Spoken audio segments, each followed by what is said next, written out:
Hi there, in today's video, I'm going to show you how to set up brand campaigns in Google Ads. Now, you're asking, why would we set up brand campaigns in Google Ads? And this is primarily so we can take up more real estate in Google when someone searches your brand name. Not only will we have the top position for ads, but also have the top position for SEO listings in Google search results as well. Now, before I take you over to my screen, there's two schools of thinking as to whether you should actually set up brand campaigns or not, the fors and the against. Now, I'm more on the for side, which I'll explain in a moment. But those on the side of the against, they believe it's a waste of money if you're bidding against your own brand name. Now, for the argument on the for side, the reason why I'm pro on branded search campaigns is because, one, you receive all that conversion data when someone does search your brand name who've previously had a touch point within your marketing campaigns. Not just Google, but it could have been Facebook, could have been an email newsletter. It could have been organic search results in Google or Bing, wherever. It doesn't matter. You still want to capture that conversion or give it some weighting of that conversion within your Google Ads account. Not only that, it gives more signals to Google when you got more conversions coming into your account as well. Because at the end of the day, we want to move towards automated bidding strategies. And we need to at least see 100 purchase conversions or 50 lead gen conversions in a Google Ads account for automated bidding strategies to be effective. Now, the second reason why I think it's important is because when you get big enough or people find out who you are, you're likely a competitor. So what are competitors possibly going to do is they're going to bid against your brand name. If you're big enough to be trademarked, they can't add in your name into their ads, but they can still bid against your name despite how expensive they are. It depends if they've got a big budget or not, and they're trying to get their name over the top of yours. Third reason is cheap. When you bid against your own brand name, it's like usually cents on the click and should only take up a small part of your budget and your overall marketing strategies anyway. So just do it. Okay, so let me take you over to my screen so I can walk you through it. Okay, and we are back at our test Google Ads account for our test Shopify store, cheapcampinggear.net. And this is the website I'm going to be creating a branded search campaign around. Now, I did something a little bit sneaky with this particular website. I actually bought a domain based on a particular search terms. I did that mostly for SEO purposes. And when I begin doing SEO on this site, this particular keyword, it is searched in Google. Even though this branded campaign is my brand name, it is also a search term. That being the case, there's a possibility it may not be as cheap as hoped, because surely there'll be plenty of other e-commerce stores bidding on that same keyword. Now, with that said, let's just get started. So here we are under overview. And to give you an example, I'm just going to quickly take you over to tools and come to planning under keyword planner. And I'll click discover new keyword tools. And I will write cheap camping gear and click get results. And we have around 1,300 average monthly visitors per month. And we can see it's even more so during the summer months because it is a seasonal keyword, or leading up to the summer months as it is a seasonal keyword. We can see it drops off by at least more than half, by about 60% during that period of time when it's not in camping season. One thing I have to accept about this, it is going to be a seasonal store in terms of sales for the US. Now, when we scroll to the right, we can see here under these two columns, and hover over each one of these column rows, it explains a bit more about these top of page bid ranges, low range and also the high range. And we can see for this keyword, we can either be paying around 20 cents per click, anything up to $2.48. So again, it could be expensive, but hey, we got to give it a crack anyway. But that said, let's come back to the Google Ads dashboard, select new campaign. Now, the first screen we come to under the new campaign is choosing your objective. Now, there's a couple of ways you can go about this. You could be selecting a sales campaign or a website traffic campaign to get the right people to your website. Don't be fooled by the awareness and consideration, because if you select that, we don't actually have the option to be able to select a search campaign. It is more like cheap traffic through display, video, or demand gen, which is one of the new campaign features within Google Ads. I'll cover this off in a later video. So we can select sales, and then we would move on to the conversion goals. Or we could be doing website traffic and you'd be selecting the same thing. I'm going to go back and select sales because at the end of the day, that's what we want, even if they come through on our brand campaign. So I'll select that. And in terms of our conversion goals to improve sales, it's defaulted to purchases. We'll stick with that. Let's click continue. Scroll down a bit further. So we have a couple options here. Performance max, search, shopping, display, video, and demand gen. We're going to stick with a search campaign. And then selecting ways to reach our goal, we'll select website visits. And I'll add in cheapcampinggear.net. And let's call this brand US, because that's the target. Because that'll give it some context as to being a brand and targeting the location of the US. Select continue. Okay, Google's come up with a pop-up right now saying creating campaigns is easier than ever with the new features. You can create new campaigns at your own pace, review changes before launching and more. Okay, whatever. Let's say let's get started. Okay, under bidding, we've got multiple different options here. We've got conversions, conversion values. Other options are clicks and impressions, and impression share. I'll explain each one of these more in a future video. Today, I'm just going to be going with clicks. So this is essentially going to be a maximize clicks campaign. Another way you can go about this is actually selecting impression share. So if it is a brand name and you want to come up 100% of the time, you can state that. You can go like, or 99%, say 99% of the time. And the max I'm willing to bid is, 30 cents, for example. You can do that. So anytime we show up anywhere in the search results or top of page results or absolute top of page results, which I explained in another video up here on understanding search impression share. Really interesting video. I highly recommend you go and check that out. But just to get started, I'm just going to start with clicks and I'm going to go set maximum bid click. We'll start from now. It said 20 cents for the lower range at the top of the page. So I'm just going to do 30 cents at the moment. And under custom acquisition, you can optimize for acquiring new customers for your brand. I'm not 100% sure that would be the best case because I probably heard about you anyway. And there's no point really doing that. I'm just going to leave it off for now because I want it to equally bid towards new and existing customers. So even if they bought from me before, they're going to think, oh, where did I buy that tent from? Now I need to go buy a sleeping bag. Where did I get it from again? Oh, that cheapcampinggear.net. All right, so I'm going to go type in cheap camping gear and that website should come up. So I'll just leave it off to keep it evenly weighted. Let's hit next. Okay, now under camping settings, under networks, this is very, very important to take into consideration. Now, I don't care if it's a branded campaign or if it's a normal search campaign, I'm going to be unchecking all the Google search partners and Google display network for any of my search campaigns. Reason being is because you can tend to blow money and they don't perform very well at all. So I'm going to uncheck both those boxes now. And just also a quick side note, if I'm going to be targeting the display network, I'm going to create a display campaign or what's known now as a demand gen campaign. So locations targeting, make sure you set that up correctly. This is going to be the United States target. Okay, now location options, make sure you click the drop down here and select people in or regularly in your targeted locations. Not people in, regularly in, or have shown interest in your targeted locations. I don't recommend that at all.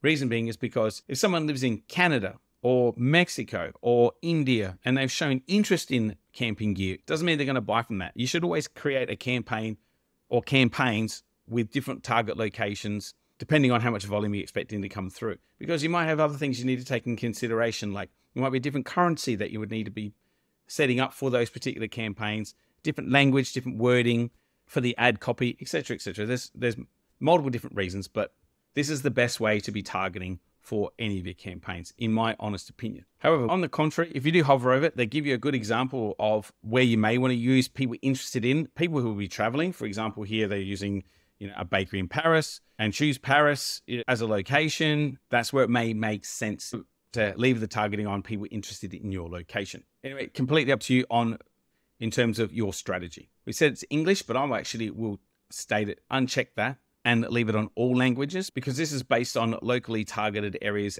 and the language settings within a Google Chrome browser and also the language of the site. There's a lot of Hispanics and Spanish people living in the US, for example. A lot of their browsers will maybe defaulted to Spanish. So that's the reason why I leave it to all languages. Audience segments. There's something you don't need to worry about for now because this is a branded campaign. Under broad match keywords, doesn't make sense to use broad match because it is your brand name. We're looking at going for exact match and possibly phrase match if there's anything like cheap camping gear and outdoor equipment, for example. Also to use broad match terms, we do have to set the automated bidding strategy to conversion or conversion value based bidding, which is what I'll cover later on. We click next.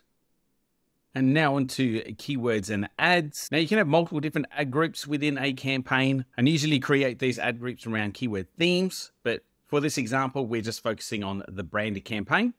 So let's just call this brand ad group and we'll just get rid of that one. All right, brand ad group. And automatically Google Ads has come up with some keyword suggestions, which is what they suggest is optimal from scanning through our test website. Now, majority of these keywords are not close to our branded campaign. So I'm just going to select all those and delete them. Okay, and just to make note here of the different match types, as I touched on earlier, for now, we'll just put in the exact match type for our brand. So square bracket, cheap camping gear and close out that with another square bracket. As I said, you could do that again with a phrase match and it would look like this. I will add that in anyway, but I'll pause it once the campaign goes live. Scrolling down to ads. Okay, we've had an error pop up here. Now we have to put in HTTPS, double backslash on that one. Okay, now you can put in a path, but because this is going to go to our homepage anyway, we don't really need to add in a specific display path.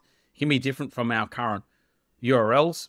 For example, you might be targeting a collections page and you don't want it to say like .NET collections 10. So you could if you wanted to. You may want to write something a little more catchy. You do have 15 characters to use within these display paths. I'll just leave it as it is. Okay, so here we have 15 headlines that we can use. We need to at least add in 3 headlines in order for the responsive search ad to work, because this is technically a responsive search ad because you have 15 headlines that we can add. I will add in the cheap camping gear. Oh, if we can see it, cheap camping gear here as one headline, and I will pin that. You can see this little pin here. You can select it like this, and you can pin what position that you would only want this headline to show up in. It says recommended here, but I'll be adding that in to position 1 if it is going to show up, because it is our branded campaign. I could also put in cheapcampinggear.net, and I'll put in ampersand. I don't know if outdoor equipment's going to fit. Definitely won't, because you've only got 30 characters. I will not add that one in. I'll add in a lowest priced camping gear online. No, it won't work. What we can also do is come over to ChatGPT and add in a prompt for getting 15 headlines around that particular keyword that we're using.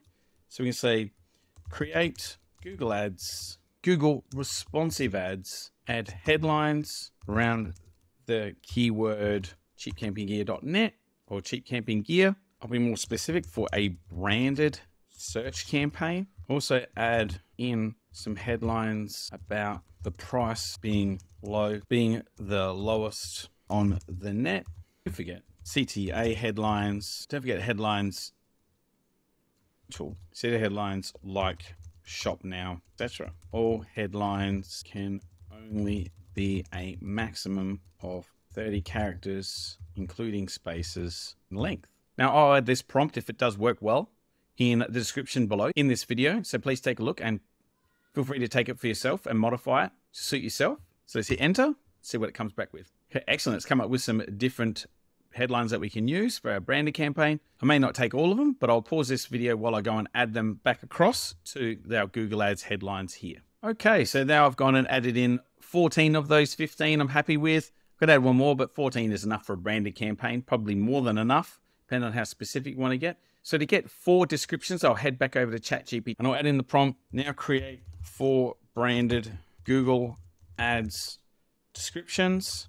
Modify this bit very quickly. All descriptions to be within 90 characters for descriptions. Hit enter. Okay, and I'm happy with those 4 ChatGPT has come back with. So I'll take the first one, copy that without the quotation marks, and we'll just drop that in there.